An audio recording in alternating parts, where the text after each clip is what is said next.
Hi, how are you doing today? It's Kim Reads Urantia, and we're going to read from the Urantia book. Yeah, how do you like the hair? Fire, right? Yeah, it's pretty. I like the way it turned out. I think it's good. So, pretty happy. Okay. Yeah, sorry. Off the topic. Anyway, today's reading from Light the Flame is June 24th. Andrew Harvey wrote this himself. So, let's give it up for Andrew. Okay. Mother, give me always more and more love, more and more faith, more and more surrender. Let my soul, in its journey into you, never rest anywhere. Wow. Your love is an infinite expansion. Expand me infinitely. Wow. Okay. I love this one. Okay. Give me more and more love, more and more faith, more and more surrender. Okay. So when I'm an infant, I can only experience a small portion of my mother's love, even though my mother's love is infinite. As I grow, I can experience more and more of that loving care. This is what gets me, is that let my soul journey into you, never rest anywhere. It's like, oh my gosh. So I never have rest. I mean, that doesn't mean physical rest. I think that means just I am, and this describes me pretty well, a spiritual nomad, okay? That goes from camp to camp seeking new ways and new insights and not resting in on my laurels, so to speak, in my spiritual achievements and saying that okay, I've got it now and stuff like this. I understand God now. Because I've searched, a lot. I haven't really searched Judaism or Shinto. I've searched Taoism is my favorite. Buddhism, I'm starting to dabble a little bit in Buddhism. I've searched paganism. I've searched Native American spirituality, Islam, Hindu, Ekankar, Baha'i faith, Christianity. I mean, but that's what I do. That's what I love to do. But if you get comfortable here, this Urantia is I see such potential in it because I think it has the potential to unite these different paths, and provide bridges for people to walk. But there's so much out there. There's so many ways to know the divine. So keep exploring. Don't let yourself be coddled into this notion that, yeah, I got God. No, honey, you don't got God. God has you right here. God has you right here. You don't got God.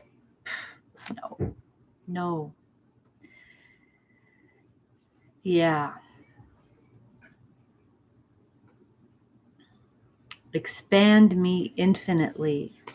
So I want to keep going, keep building this, and I want to build avenues for all people to come and experience these new different ways than they've experienced, and then we'll have peace. Wouldn't that be something if we could really understand what other people believe and why they believe that, and not see them as an enemy, just be able to look through their eyes and go like, oh yeah, okay, I get that. I understand why this is a threat to you, but this is kind of doesn't need to be a threat to me because it's just the way.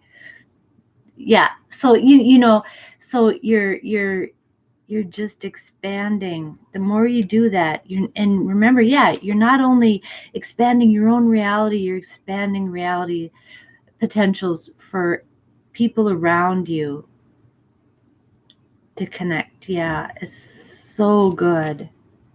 It's so good. I might write that one down. Yeah. Okay. All right. Awesome. That was awesome. All right. Okay. So we are on section 7 of paper 9, relation of the infinite spirit to the universe. Okay. And we're talking about universe reflectivity. Okay, this is important technique and how we share not just like information, like verbal information, but how we perceive reality. The mechanism by which we're able to perceive and move forward. Okay, and it's like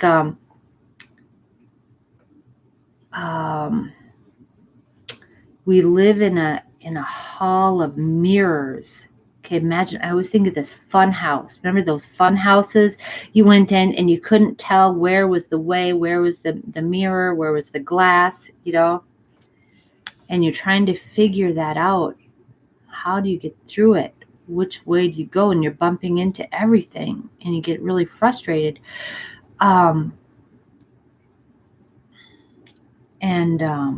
that's what it's like, because we'll see our own reflection in each other instead of who they really are. We will tend to see our own reflection.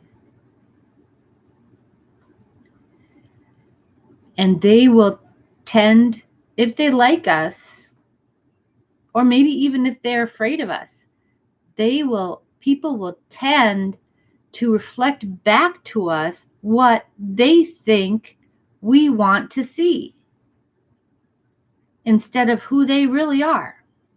So how do you get past all of that and find what they really are? Who we really are, who I really am. First, I have to get past my own tendency to show you whatever you want to see. I have to and that's courage. Wow. That takes some balls, man, to show you who I really am. Most people don't do that. It's like, no, who am I supposed to be here when I'm, at the job? Because they go in their job, they have to be somebody. They go church around the church people that are judging them in this way, they have to be somebody else. They go around their family, they have to, be the person that provides for their mother or their child, or whatever it is. They have to be that person who's relating to their so when do we ever get to be just who we are?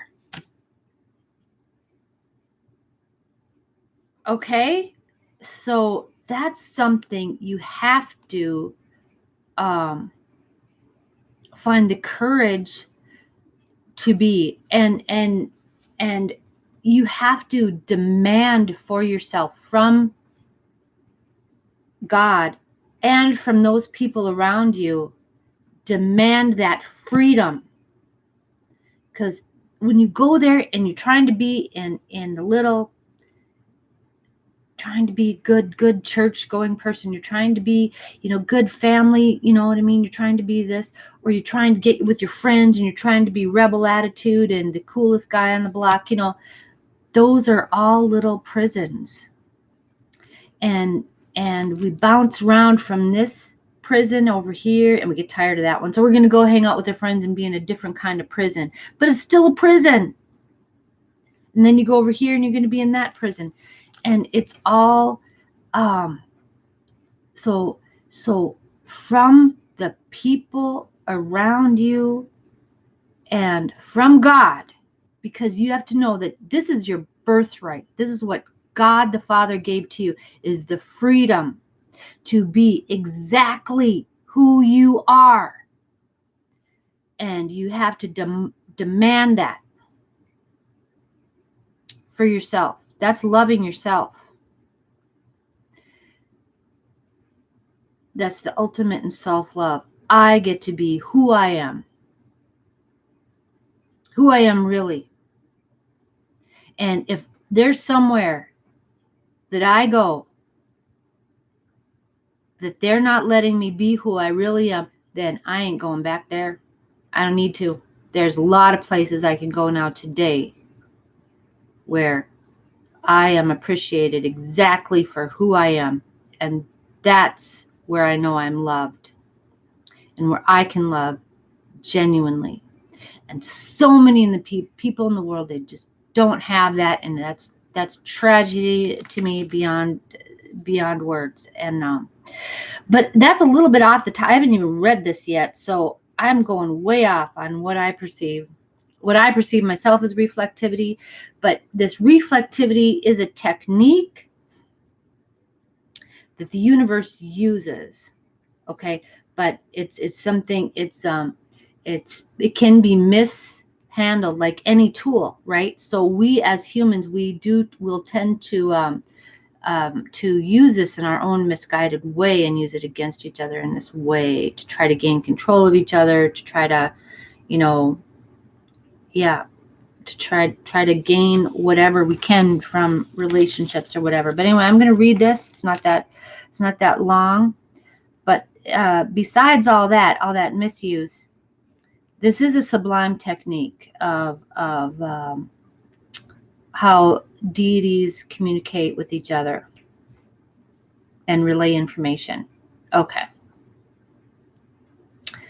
The conjoint actor is able to coordinate all levels of universe actuality in such manner as to make possible the simultaneous recognition of the mental, the material, and the spiritual.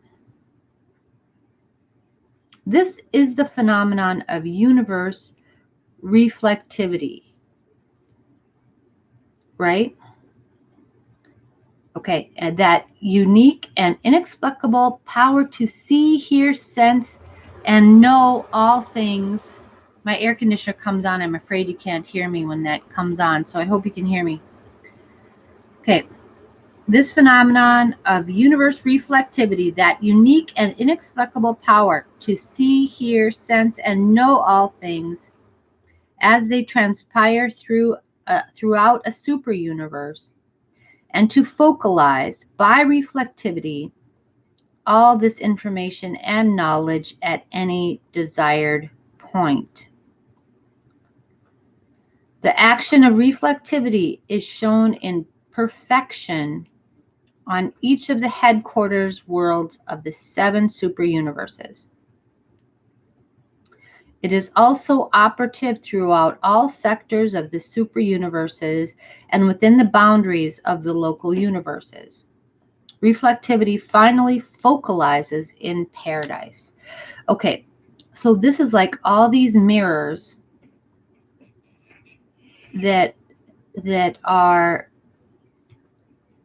bringing in, that are focalizing energy, the knowledge of what's going on throughout the universe. And this is how we get broadcasts from divine entities, okay, or Well, we're still a planet in quarantine, so I don't know if we get these broadcasts, but other planets do get more explicit broadcasts. But I think that the spirit can see what's in our mind and what's our expectation, and use little things, little triggers here to let us know that they're there and they're supporting us. Okay, and they use a reflective capacity that's within our mind, so we can see what's in our mind, in our world, and they're able to facilitate that through this process of reflectivity. Okay.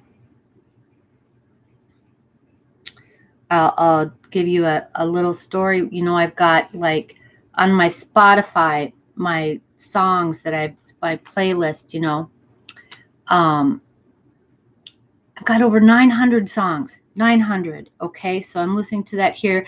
I'm in my apartment, pulling out of my driveway. My son and I are going somewhere, and there's somebody that's cleaning up the you know, the leaves. You know how they vacuum up the leaves? They've got the dust suit on here. So, and with the big white suit and the vac on their back, and they got the hose here. Like here, they're sucking up the leaves or the debris or whatever, and you know.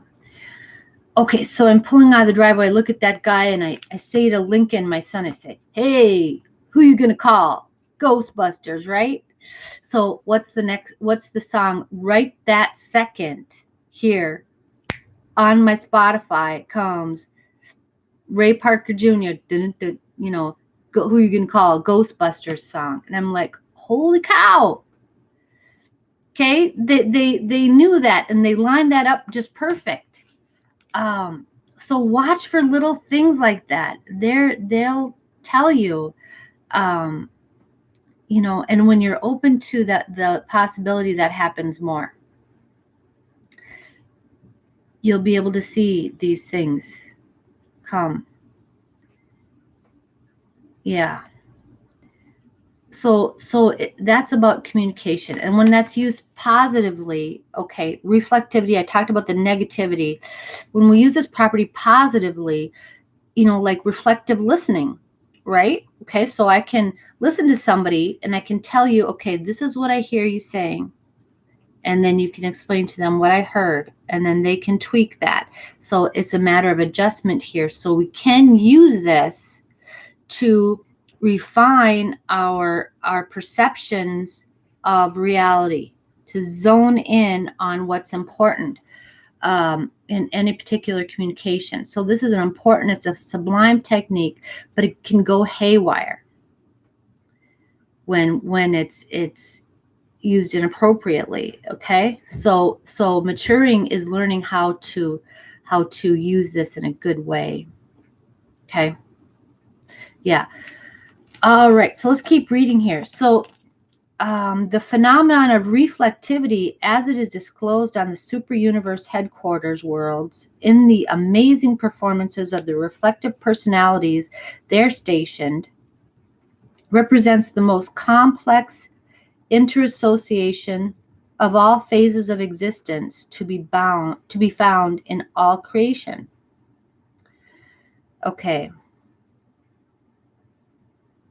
So they're like in paradise here in the super universe headquarters. Well, in the super universe headquarters, that'd be universe for us, right?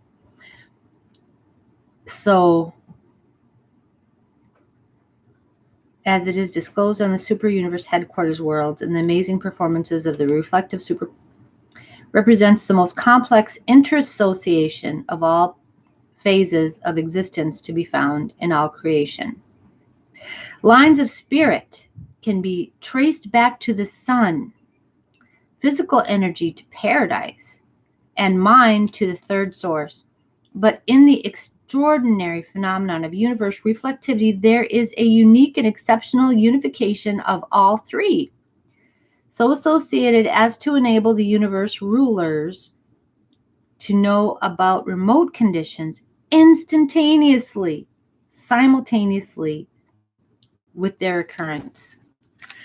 So the master spirit, universe, master spirits on the super universe headquarters, like in Uversa here, is able to know right away what's going on. And sometimes they want to talk to me. I'm just sitting out here, and sometimes they want to talk to me. Say, hi, guys. Yeah, I don't know. Which is really awesome. So they're hooked into us. They know everything what's going on. When people are in trouble, they know if you can handle it yourself, or they know if you need help. I know for a fact that there's been divine intervention that has helped me. And well, I'm thinking about car accidents, where I could have hurt somebody. I know that for sure.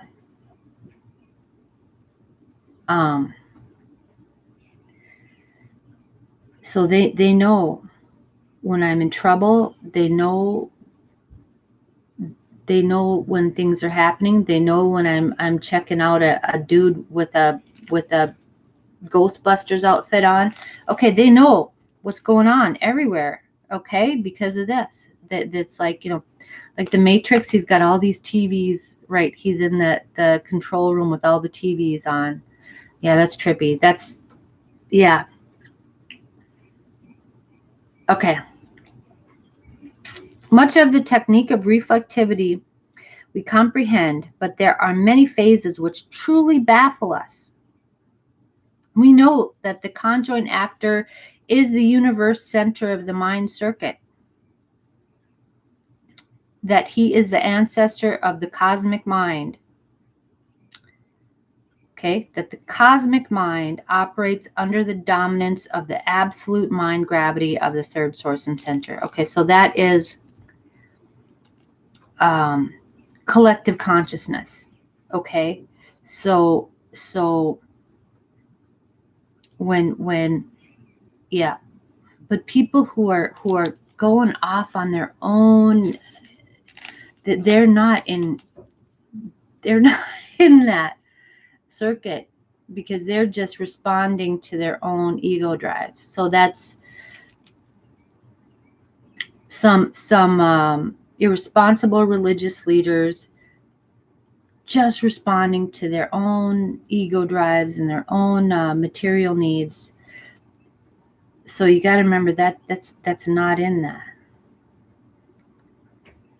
Okay. Right.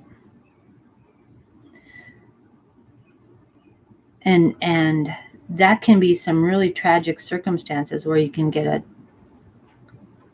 bad leader directing the consciousness of a group of people and directing them really effectively away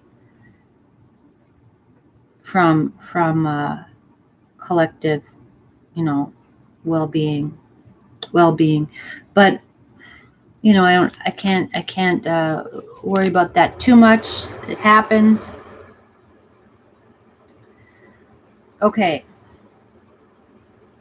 We know further. Well, it doesn't say that really. Maybe that's, but there's freedom here, right? They always give us choice. I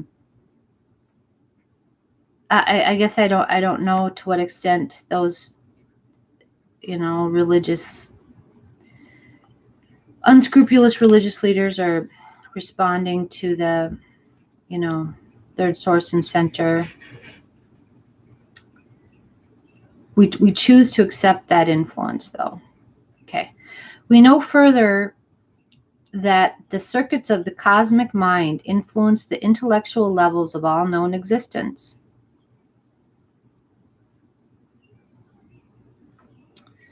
They contain the universal space reports. And just as certainly, they focus in the 7 master spirits and converge in the third source and center. Okay, so this cosmic mind, this is bigger. I've been thinking of it as just like, okay, a small unit of collectives like here on this planet, but it's like we're hooked into like alien minds from other worlds and all this stuff. Okay. All right. That's cool too. It's all together. Okay. All right.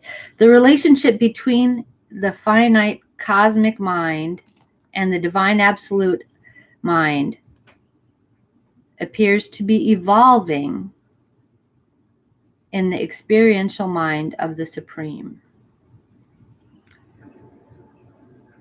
Okay. So it's always bigger than what you think. Here I'm thinking, okay, cosmic mind, collective consciousness. Okay, so little groups of people here on this planet. No, it's hooked into something way bigger than that. Okay, so and it's actualizes in the experiential mind of the Supreme. And even this finite, even this huge cosmic mind that they're talking about is finite. They talk about it like it's finite, okay, but it's hooked into all these other universes and stuff in the grand universe. Okay. We are taught that in the dawn of time, this experiential mind was bestowed upon the Supreme by the infinite Spirit at the dawn of time. And we conjecture that certain features of the phenomenon of reflectivity can be accounted for only by postulating the activity of the Supreme Mind. Okay, if the Supreme is not concerned in reflectivity, we are at a loss to explain the intricate transactions and unerring operations of this consciousness of the cosmos.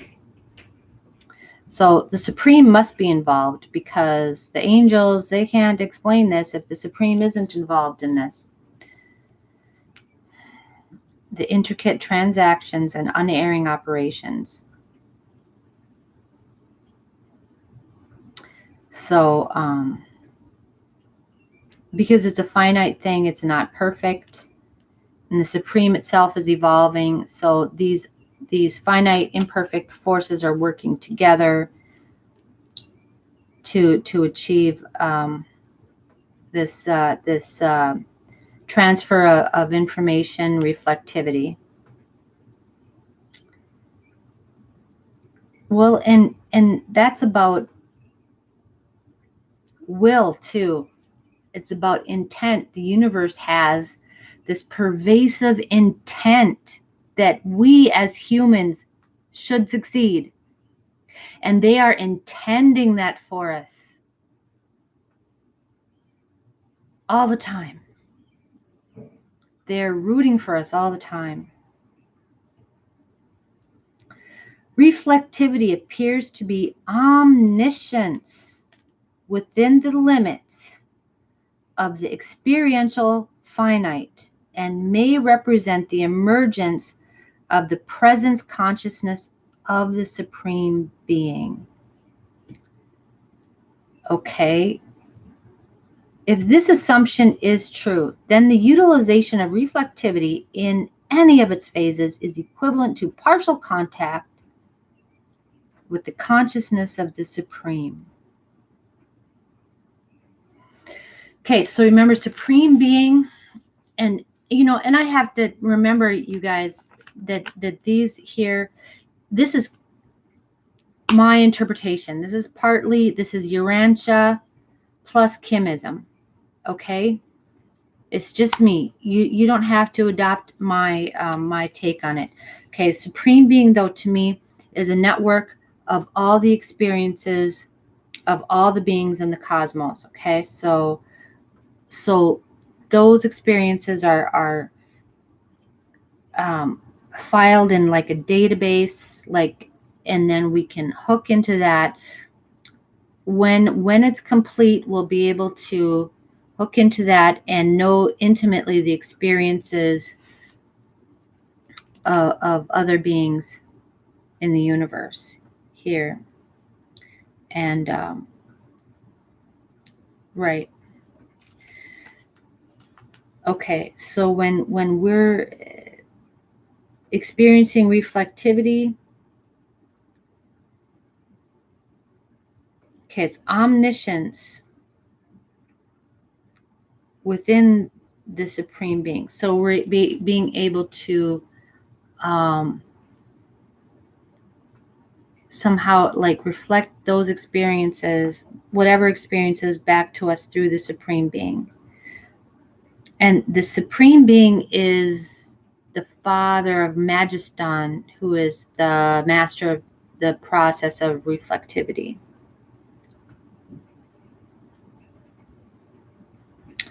Omniscience within the limits of the experiential, so knowing completely,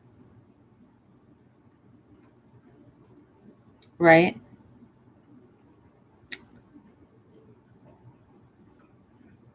This, whatever reality we're reflecting, being reflected to us, okay? The utilization of reflectivity in any of its phases is equivalent to partial contact with the Supreme. Okay. Okay. So, okay, very interesting, abstract stuff we're doing lately. Really hard. That's not that long of a reading, but it feels like it was hard again. So, basic points is reflectivity is how we are communicating with the master spirits, with the universe, and what we put out there. And we don't have to put everything out there, but it can be known by our fellows as they evolve here to accept that understanding. Okay. And remember, it's all about our free will too. We have to be willing to understand, to try to understand in order to do it. Okay. All right. I'm gonna leave it there. We're all connected. We're all one, people. You know, us here with our minds are connected with the minds of all of my brothers and sisters who are aliens all around the universe. And beyond, that's just our universe of Nebadon, okay? Beyond to our master universe and to Havona, we're all connected. You're connected into something so big, so huge, but at the same time, you are an important piece of that family. They search you out. They want to talk to you. So that's amazing to me. It's like, how do you hook that up?